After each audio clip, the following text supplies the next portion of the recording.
Assalamualaikum anak solih-solihah. Hari ini Ustazah akan melanjutkan cerita tentang Nabi Muhammad Sallallahu Alaihi Wasallam. Cerita ini Ustazah dapatkan di buku Muhammad Teladanku karya Bapak Eka Wardana. Baiklah anak solih-solihah, selamat mendengarkan ya cerita Sirah Muhammad Teladanku. Bismillahirrahmanirrahim. Masa remaja Nabi Muhammad Sallallahu Alaihi Wasallam. Saat Nabi Muhammad berusia 12 tahun, beliau menemani Abu Thalib, pamannya, melakukan perjalanan dagang ke negeri Syam. Selain berdagang, masa remaja Nabi Muhammad dipenuhi dengan rutinitas mengembala kambing. Nabi Muhammad mengembala kambing milik saudagar-saudagar kaya di kota Mekah. Beliau sangat rajin dan bertanggung jawab pada pekerjaannya, sehingga para pemilik kambing yang senang dengan pekerjaannya. Dengan mengembala kambing, secara tidak langsung Nabi Muhammad berlatih untuk bersabar dan berlatih menjadi seorang pemimpin. Selain melatih kesabaran, tumbuh juga rasa sayang terhadap seluruh makhluk hidup dan lingkungan sekitarnya. Pada suatu ketika, seorang saudagar terkaya di Mekah, Khadijah, sedang mencari pegawai untuk menjalankan perniagaannya. Khadijah adalah seorang janda berusia 40 tahun. Kabar tersebut terdengar oleh Abu Thalib, pamannya Nabi Muhammad, dan segera menyampaikan kepada Muhammad. Beliau pun bersedia menjadi pegawai Khadijah. Karena sifat beliau yang lembut, halus tutur katanya, baik budi, dan pekerja keras, Khadijah bersedia mengupah 2 kali lipat dari biasanya, yaitu dengan 2 ekor anak onta. Suatu hari ketika usia Nabi Muhammad 25 tahun, berangkatlah rombongan kafilah pimpinan Muhammad menuju Syam untuk menjalankan usaha dagangnya Khadijah. Dalam perjalanan tersebut, Muhammad menjumpai berbagai kepercayaan dan ritual peribadatan di Syam, seperti Nasrani. Bahkan Muhammad sering berdebat dengan orang-orang Nasrani. Berbekal kejujuran dan kemampuannya Nabi Muhammad dalam berdagang, beliau mampu menghasilkan keuntungan besar. Khadijah benar-benar sangat kagum terhadap kepribadian dan kemampuan Muhammad. Khadijah merasa sangat tertarik pada Muhammad, bukan hanya karena Muhammad pandai berdagang, namun juga karena akhlak Muhammad yang sangat tinggi. Khadijah meminta kepada sahabatnya Nafisah binti Umayyah untuk melakukan pendekatan kepada keluarga Muhammad. Setelah dicapai kesepakatan, Muhammad dan Khadijah pun melangsungkan pernikahan. Sekitar 10 tahun setelah Muhammad menikah, terjadi banjir besar yang melanda Mekah. Banjir itu menggerus dan merusak dinding Ka'bah. Kaum Quraisy bergotong royong untuk memperbaiki Ka'bah.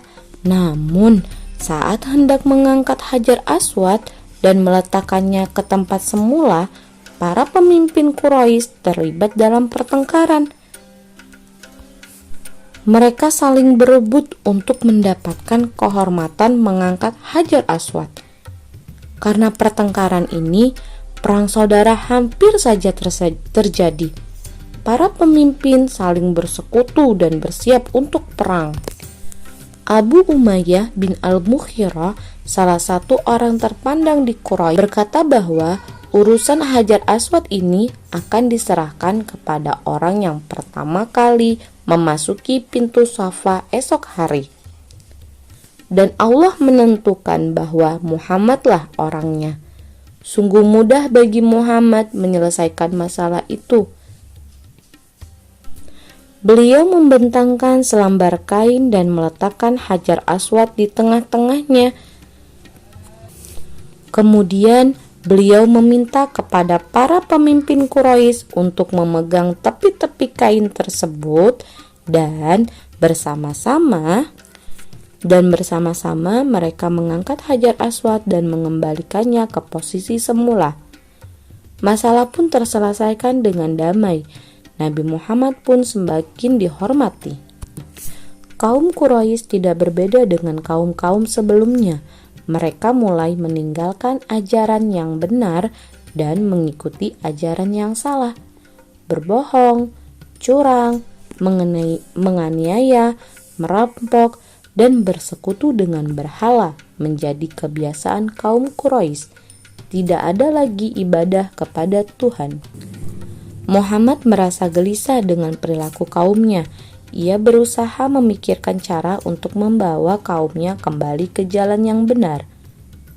Kemudian beliau memutuskan untuk menyendiri di Gua Hiro. Sekeras apapun Muhammad berpikir, beliau tidak bisa menemukan jawabannya.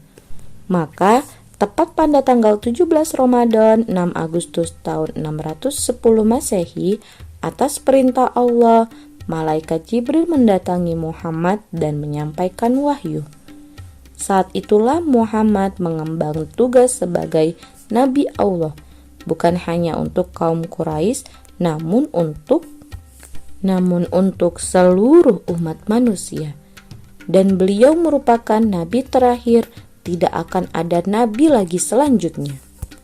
Dakwah pertama yang diemban oleh Nabi Muhammad dilakukan secara sembunyi-sembunyi, dimulai dari keluarga dan sahabat-sahabat terdekatnya, yaitu Khadijah, Ali bin Abi Thalib, dan Zaid bin Haritsah. Selain itu, orang dari luar keluarga Nabi Muhammad memeluk Islam. Mereka adalah Abu Bakar, Utsman bin Affan, Zubair bin Awam, Said bin Abi Waqqas, Abdurrahman bin Auf, Talha bin Ubaidillah, dan masih banyak lainnya. Mereka adalah golongan orang yang pertama kali masuk Islam dan mereka disebut as-sabiqunal awwalun. As-sabiqunal awwalun.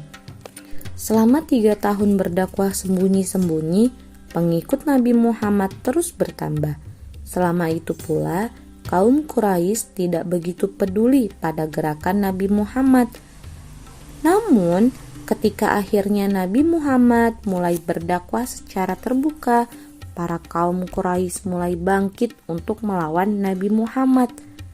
Apalagi dakwah Nabi yang paling keras adalah ajakan untuk memeluk Islam dengan cara meninggalkan tuhan-tuhan berhala mereka. Dan mulai saat itulah dakwah Nabi Muhammad mulai mendapatkan tantangan dan berbagai macam halangan serta perlawanan sengit dari kaum Quraisy. Selesai.